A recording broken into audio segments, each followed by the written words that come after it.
The air filter is located here.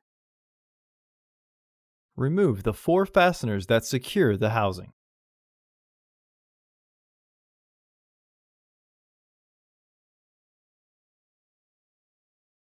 There are 2 hex bolts securing the housing. Using a 10 mm hex nut driver, remove the 2 hex bolts.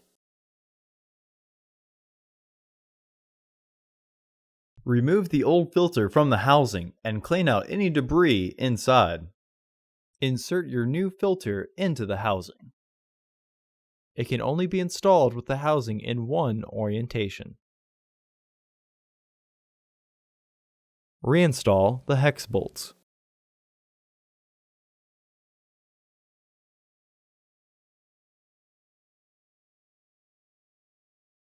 Re-engage the fasteners.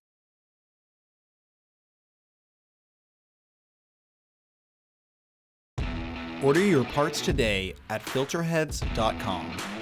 Also, please like our video and subscribe to our channel so you won't miss any new content.